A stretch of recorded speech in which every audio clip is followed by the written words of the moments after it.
I just want to start with just a brief overview of your experience within the spiritual as a genre, Black sacred music as a genre of music.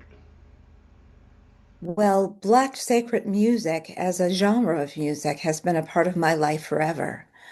Uh, I grew up in Detroit and I attended Holy Cross Missionary Baptist Church, where we sang arrangements of Black sacred music, every Sunday. Most of them were not of the academic nature, but we did lots of call and response. We did lots of lining out of hymns. And then we did traditional gospel music of the day, as well as I got older, a little bit more contemporary gospel of the day. We rarely, but occasionally sang anthems, some of which were arranged or composed by, Black composers. Um, we sang spirituals. Many of the older members of our church were from the South, and so they brought their traditions to the North and those surrounding Black sacred music. So, Black sacred music has been a part of my life forever. Yeah, that's fantastic. With that in mind, how would you say that the spiritual has contributed to your personal identity as a musician? Well, the spiritual is absolutely my favorite genre to sing. And so there are many occasions when I am engaged to do recital work. And on that recital, the spiritual is highlighted, and many works from the genre are performed. Uh, I got my first education in the spiritual and in that genre when I attended Northwestern High School in Detroit, where Brazeal Dennard was the choir director. And I had the opportunity to be in his choir starting my sophomore year in high school uh, until the time that I graduated. So we sang spirituals, but we sang also music from every uh, genre from the choral tradition. So the spiritual was a very important part of what we learned and many of us introduced to academically. Yeah, that's fantastic. So, sticking with this Detroit locality, do you see a distinctly Michigan or especially Metro Detroit approach to the spiritual compared to other regions? Well, I think that the influences of younger arrangers of spirituals definitely has a distinctive flair of the Metro Detroit area, the Detroit area actually, because Stacey B. Gibbs, as you mentioned earlier, um, was a student of Nina Scott. And Nina Scott was the director of choirs or vocal music program at Renaissance High School in Detroit, where she was influential in many young composers and arrangers' uh, lives, their compositional lives. And yeah, she was quite an influence. Um, there was Brandon Waddles and Maurice Drawn. I don't know if you're familiar with Maurice Drawn, but definitely there is a specific influence because many of those young composers experienced Brazeal Dennard, um, either in the youth chorale the Brazeal Dennard Youth Chorale or through their association with the Brazeal Dennard Chorale. Uh, so yes, I do think so. Yes. Yeah, so there's obviously a lot of talk about Brazeal Dennard in your accounts that you've given. So can you just briefly describe your experience working with Dennard and the Brazeal Dennard Chorale? You said you worked with him at Northwestern High School. Can you talk to me about your chorale experience as well? Oh, certainly. So as I stated, I was a student at Northwestern High School and became acquainted with Mr. Dennard as a choral student. Um, During that time, he also was the founder and artistic director for the Brazeal Dennard Chorale. And as a young person, he would include us in major performances with the Brazeal Dennard Chorale. Um, Classical roots, actually. I'm not sure. Are you familiar with classical roots? I'm not sure that I am. Okay, so classical roots is a concert presentation that celebrates the classical roots of African American composers.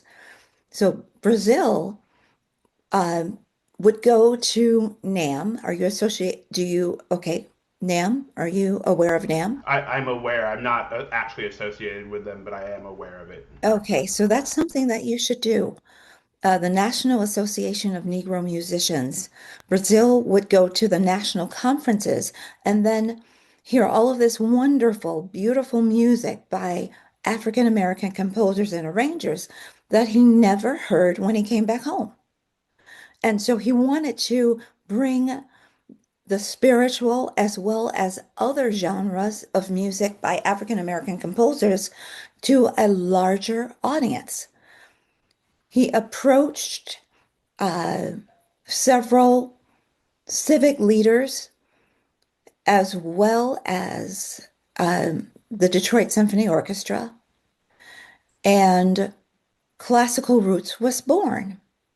The first Classical Roots was held at Bethel AME Church in Detroit, and it was a collaboration between the Brazeal Dennard Chorale, Detroit area Black churches, and the Detroit Symphony Orchestra. And that tradition continues today. Uh, it's grown and moved in a different direction. Um, the Detroit Symphony Orchestra celebrates it each year, uh, but it's taken a different tone. But Brazil would include students in major performances like that at Orchestra Hall and things like that. Um, and what else were you asking? Just sort of general brief description of your experience working with the Okay, chorale. with Maybe the chorale. maybe yeah, with the chorale. Okay, with the chorale. So in 2015, the board of directors came to me and asked if I would move into the position of artistic director. Now, never in a million years had I ever dreamt that that would be my role. And of course, Brazil was deceased at that time. He passed away in 2010. And because I love the chorale and I love the chorale's mission, I said that I would do that.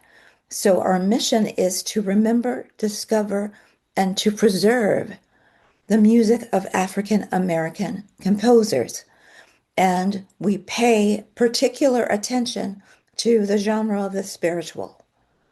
So during this time from 2015 until now, is when I left the ranks of soprano soloist for the choir, for the chorale, and moved into the role of artistic director, where we have continued to pursue that mission to remember, discover, and preserve the music of African American composers and to highlight the uniqueness and specialness of the Negro spiritual. Yeah, that's all fantastic. Uh, Going back to Brazeal, who would you say, based on your interactions with him and your history with him, who were his most important influences, both musically and personally? I think his parents were his most influential uh, influencers. He talked about uh, their sacrifices for piano lessons and all voice lessons and his duties at his church growing up. He was influenced by members of his church, particularly some of the uh, music directors there. Metropolitan Baptist Church was the church that he attended. And up until the time that he died, the chorale was always involved with presentations at his church. So he kept the music alive for his church members and the legacy alive for all of Detroit and frankly all of the world. So his parents, and then there were other musicians. His time at Wayne State. Um, yeah, so that's what I know. His colleagues, Gloria Hicks, Ernie Rogers, these people were just extraordinary at what they did. Gloria Hicks gave me my first voice lesson at Northwestern High School, and she and Brazil shared the same office. So they were on the same page, um, assigning works that were well beyond our years. For me, rejoice greatly, O daughter of Zion, from the Messiah. So, all of those kinds of things. So we were well versed all around, but Gloria Hicks, Brazeal Dennard, Geraldine Duncan, and Ernie Rogers, they all worked together to fortify and make sure that we as students were given the best education possible. So those folks influenced him and he influenced them, and they worked together and were just a dynamic team. So, with that in mind, looking at sort of his involvement with, especially his church, how would you say that his faith and church life informed his approach to composing and performing spirituals? Well, he was really a true believer. He didn't just go to church. He didn't just go and work in the position of minister of music. He was really a believer. So when you hear some of the works that he arranged, Fare You Well, for example. Are you familiar with Fare You Well? I'm not sure that I am now. Okay, well, you'll have to look at that one, Yeah, I will. arranged by Brazeal Dennard. Um, it talks about uh, in that great getting up morning, fare you well, and I'll see you on the other side, and then it ends with a big fare you well. So, um, really, he was a believer, and it influenced the way that he wrote. It was pure and it was genuine. Um, when he talked about when he arranged Hush, somebody's calling my name. Soon one morning death come creeping in my room. I'm so glad I got my legend in time. It was real for him. It was real. And the dedication to the music, it was it was beyond.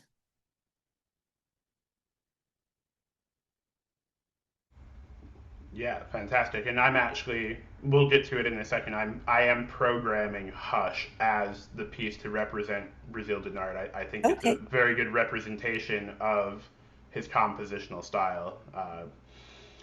Were there specific musical characteristics such as rhythmic, harmonic, or textual elements that he consistently returns to in his compositions?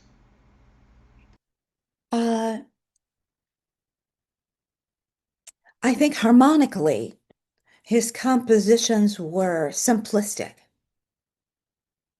uh, as opposed to uh, perhaps Brandon Waddles or Deidre Robinson. Well, Deidre is not from Detroit, but um, I think that his harmonies were well within reach for everyone. I don't see where in his compositions he returned to specific rhythmic patterns uh, repeatedly. When you think about Fare You Well, and I want you to look that one up so that you can hear it, and then you look at the contrast of Fare You Well to Hush, and then Hush to his arrangement of Oh Freedom. Uh, as I said, I think that the harmonies were simplistic. I don't see where he came back to the same rhythmic patterns over and over again. Uh, Texturally, maybe there are some similarities, uh, perhaps. So yeah, Yeah, that's certainly insightful. I think that from the music that I've seen of Brazil's, it's definitely approachable by a wide variety of ensembles. So I've always appreciated that. absolutely. I taught. I'm an educator, a retired educator, but I'm still educating, of course, just in a different fashion. And I've taught at every level, kindergarten through uh, postgraduate students. Actually, Brandon Waddles and I were working together uh, when he was preparing for auditions to for his doctoral work. So I'm a singer, as you know, and that's really my area of expertise. So at every level, I was professor of voice at Marygrove College as well, and with kindergartners all the way through. I think that Hush has been performed in the way that I have seen it over the years, uh, from middle school up to professional choirs.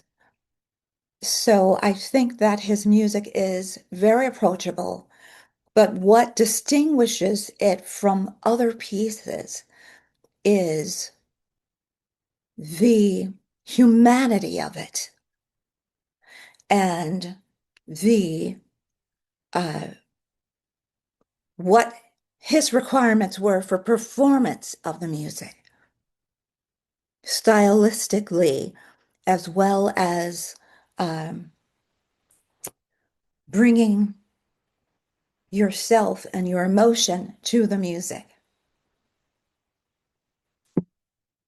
So, with that in mind, what do you think Brazil would want modern singers to know before performing his music, before they even really get into the score? What would he want these musicians to know? Well, as you were speaking about Hush, to really delve into the text and to paint a picture of that text that is so clear that every audience member understands the text and can visualize it. Um, with hush, dynamic variance is very important. And when you're singing ha, sh, it should never, ever come close in any spiritual to any sort of caricature. Um, yeah, I think that when you're singing and performing any spiritual, the depth of the text has to be experienced by the artist, understood by the artist, so that it can be experienced and understood appropriately by your audience. Yeah, fantastic. Going to Hush specifically, where would you say that Hush fits into the choral canon? Do you think that it's closer in style to the early folk spiritual or the contemporary concertized spiritual? I would say that it's probably in between the two, perhaps closer to uh, earlier concertized spirituals Yeah, with the William Dawson and Hall Johnson and John W. Work, uh, Wendell Whalum, that era. The giants, I call them the legends. And then we have what I call the youngins. So, yes, I think that Hush has proven to be one of the works that can stand the test of time. yeah. So on the surface, as we've already discussed, this piece is pretty simple from a compositional standpoint. But Mhm. from your experience, both performing it from the singer standpoint and I'm sure from the conductor standpoint, what elements musically can lead to difficulties in rehearsal and performance? Articulation of the initial sound. Ha, sh, ha, sh, ha, sh. Somebody's calling my name. Ha, sh. The initial sound gives lots of people difficulty, particularly in a choral group setting, because that articulation needs to be right there on the downbeat. And sometimes folks are ahead of that or behind that because of vocal technique. And along that same vein, what musical choices in a performance of Hush separates a great performance of the piece from an exceptional performance of the piece? I think articulation and dynamic variation.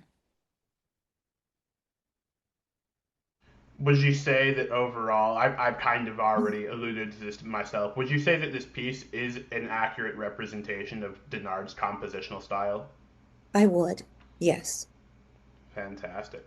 Let's see, what I else would do I say that have? it's one of his best, right up there at the top. Fantastic. I have just a couple more questions here for you. So, going back to sort of the core concepts here, what advice would you personally give young composers, conductors, and performers who wish to engage with the spiritual in a deeply reverent and respectful way? Deeply reverent and respectful way. So, excuse me, I would say don't make it too complicated uh, with your harmonic structures, rhythmic patterns, uh, because of where the spiritual originated. You know, the spirituals originated as sorrow songs,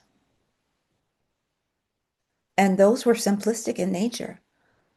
And when you think about uh, moving forward to call and response, you know, uh, those field hollers and work songs and all of that is interrelated. And so I would say that if the writing or the composition is an exercise in, how many different chord changes can we have and how many different rhythmic patterns can we have, that really, uh, in my opinion, doesn't speak to the authenticity of what a spiritual is. So I would advise uh, to really think about, really think about the genre, what it means, and does it really need to be that complicated? So I would say that to young composers. And then to performers, young performers, I would say really study and know what a spiritual is. Listen to examples of Roland Hayes and Marian Anderson. Listen to examples of William Warfield and Leontine Price, Kathleen Battle, Jesse Norman, those who understand that and understood that a spiritual should never, ever border uh, on the line of a caricature or a character piece. That this is sacred music and it is special and it's sacred and from our ancestors, and it should be performed in the highest regard with dignity. Um, Also, I would caution young folks to recognize uh, the difference between a spiritual and gospel music and appropriate performance practices for spirituals. Look at the dialect. If there is a spiritual written with dialect, look at that, understand what the dialect is, and take your time to perform it accurately so that that too never becomes a caricature.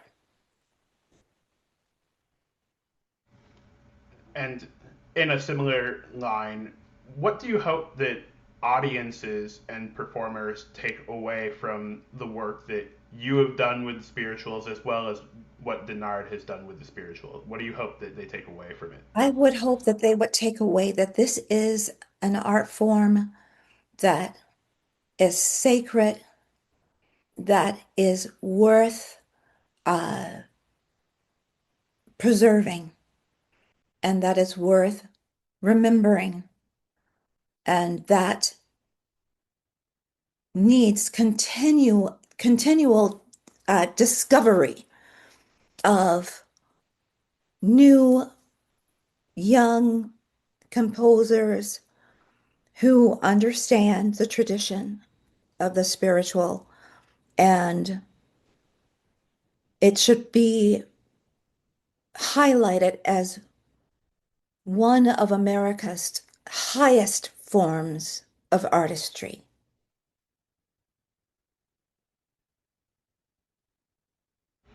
All right. So, the big closing question that I have for you that sort of ties this all together in the context of my recital is, why do spirituals still matter, specifically here and now in Michigan?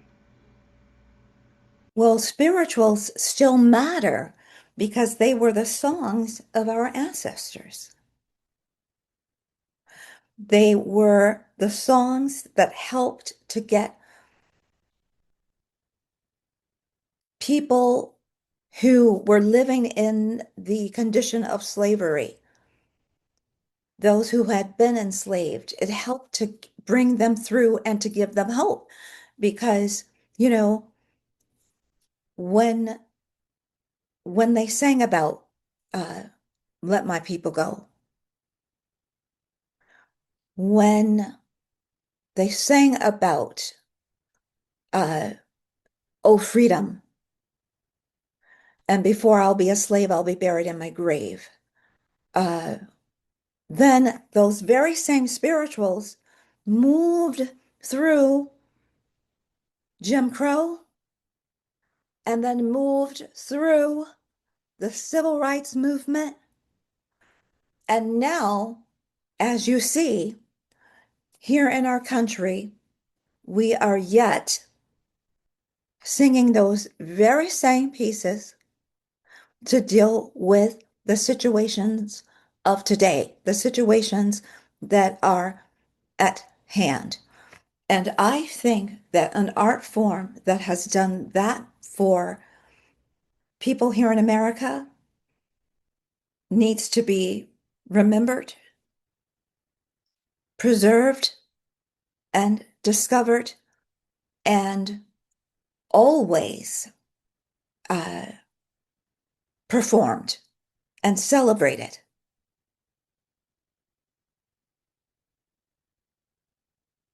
And, you know, young people need to understand the history. And the songs don't stand alone.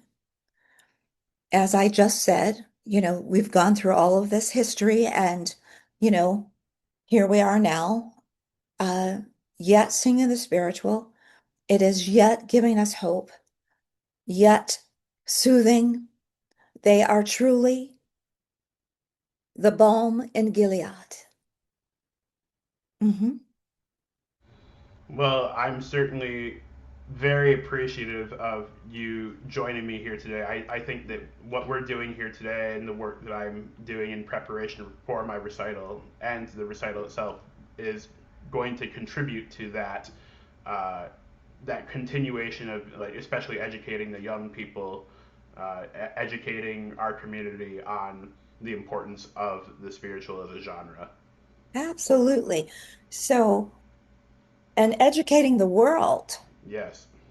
educating the world. I'm hoping to um, do an overseas trip with the chorale in the next few years, just to carry our music to other lands so that they too can experience the brilliance and the beauty, the depth of the spiritual and other compositions of all genres written by African American composers. That's fantastic. That sounds very, very powerful. Absolutely. So you continue the work that you're doing because we need you. We I just certainly did will. a concert 2 Sundays ago for the Detroit Musicians Association, which is the Detroit chapter of NAMM, and we shared it. I did an expose on the spiritual, and the chorale sang spirituals. And then Alvin Waddles, who is Brandon Waddles' father, did uh, the other half of the program with Hartford Memorial Church's Jubilee Chorus, and they presented gospel.